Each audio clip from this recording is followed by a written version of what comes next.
गुजारिश करूंगा कि वो कोशिश करें कि जो सवाल करने वाले भाई आए वो पहले नॉन मुस्लिम हो। मेरा नाम राजकुमार है जी। मैं एक छोटा सा व्यापार करता हूँ। मैंने कई बार कुरान पढ़ी है, तो उसमें जिस आयत का आपने जिक्र किया है उसमें आपने आधी आयत जिक्र किया है, अल तौबा की 5वीं आयत, जिसमें लिखा है कि जो गैर मुसलमान को मारो, साथ में घात लगा मारो, और जब तक वो नमाज कायम करें, ज़कात दें, तब उनको छोड़ दो, अर्थात मुसलमान बन जाएं तब छोड़ दो। और दूसरी बात ये थी कि 6551 की नंबर उसमें है, जिसमें लिखा है कि ऐ मुसलमानों, तुम ईसाइयों यहूदियों को अपना दोस्त मत बनाओ, अगर जो दोस्त बनाएगा वो उनमें से हो जाएगा। ये बात इंसानियत के खिलाफ मैं महसूस करता हूँ। भाई साहब ने सवाल किया कि मैंने जो आयत कोट की सूरह तौबा सूरह नंबर 9 आयत नंबर 5 की, वो आधी आयत कोट की, उसमें लिखा हुआ है कि उन्हें जब छोड़ दो जब वो नमाज कायम करे और ज़कात दे। ये भी जो भाई साहब कह रहे, पूरी आयत का मैं हवाला देता हूँ। अगर आप पूरी आयत पढ़ेंगे तो आपको सही पस मंज़र मिलेगा। जैसे मैंने कहा था मेरी तकरीर में, हवाला तो दिया, आयत नंबर 5 में लिखा है सूरह तौबा सूरह नंबर 9 में कि अल्लाह सुब्हानहू व तआला मुशरिकीन मक्का को 4 महीने का वक्त देते सुधरने का, वरना ऐलान जंग। और जंग के मैदान में लिखा हुआ है कि जहाँ भी आप मुशरिकों को पाएंगे उनका कत्ल करो।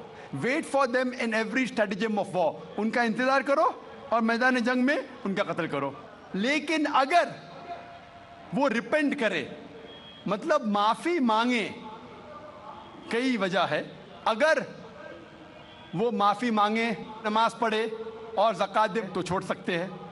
मतलब वो इस्लाम को कबूल करे या वो सिर्फ अमन चाहते हैं, तो कई ऑप्शंस दिए गए हैं। एक ऑप्शन है कि अगर वो रिपेंट करे, माफ़ी मांगे, इस्लाम को कबूल करे तो भी छोड़ दीजिए, या वो अमन चाहते हैं और इस्लाम कबूल नहीं भी करे तो भी छोड़ दो।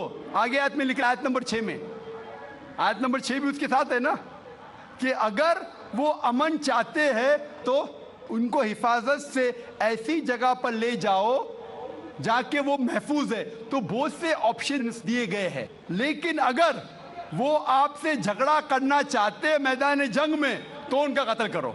अगर झगड़ा करना चाहते तो कत्ल करो, अगर झगड़ा करना नहीं चाहते हैं, बोलते अमन चाहते तो छोड़ दो, अगर वो माफ़ी मांगते, इस्लाम कबूल करते फिर भी छोड़ दो। तो कई ऑप्शन दिए गए हैं। ये कहना गलत है कि वो इस्लाम कबूल करे तो ही छोड़ो।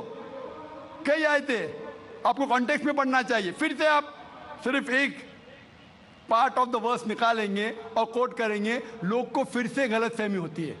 तो ये सही जवाब है कि बहुत से ऑप्शन दिए गए हैं। और कई जगह सूरह अनफाल में भी लिखा है कि अगर वो अमन चाहते हैं तो अमन बेहतर है। उसमें ये नहीं लिखा है कि इस्लाम कबूल करना उनके लिए ज़रूरी है। कर सकते हैं अगर वो इस्लाम को पसंद करते हैं। कुरान में लिखा है सूरह बकरा में सूरह नंबर 2 आयत नंबर 256 में 256, ला इक्राह फिद्दीन, इस्लाम में ज़बरदस्ती नहीं है।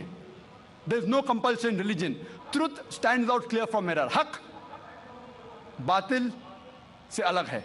हक, truth is clear from error. जो हक की बात है वो गलत बात से अलहदा है। हमें हक पेश करना चाहिए। अगर वो कबूल करे तो अच्छी बात है, नहीं कबूल करे तो भी कोई बात नहीं। और कई ऐसे आयतें कुरान की, सूरह काफिरून भी है, सूरा नंबर 109, जिसमें लिखा गया है कि कह दो काफिरों से जो लोग इस्लाम को झुठलाते हैं, हम वो चीज़ की इबादत नहीं करेंगे जो आप करते हैं या जो आप चाहते हैं, ना आप उनकी इबादत करते हैं जिसको हम मानते हैं, ना हम आप जिसे कहते हैं उसकी इबादत करेंगे, ना आप करेंगे हम जिसे कहते हैं। लकुम दीनुकुम वलियद्दीन, आपके लिए आपका दीन, हमारे लिए हमारा दीन। तो हमारा फ़र्ज़ है कि सच्चाई लोगों तक पहुँचाओ। पहुँचाने के बाद अगर वो मानते हैं तो अल्हम्दुलिल्लाह, अच्छी बात है। नहीं मानते तो भी अल्हम्दुलिल्लाह, तो भी कोई बात नहीं, हमको सवाब मिलेगा।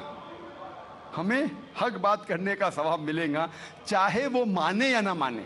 तो हमारा फ़र्ज़ है कि अच्छी बातें करे, चाहे इंसान माने या ना माने। तो यही कई आयतों में आप पढ़ेंगे और पस मंज़र में देखते हैं, कॉन्टेक्स्ट में देखते हैं, तो ये लिखा है।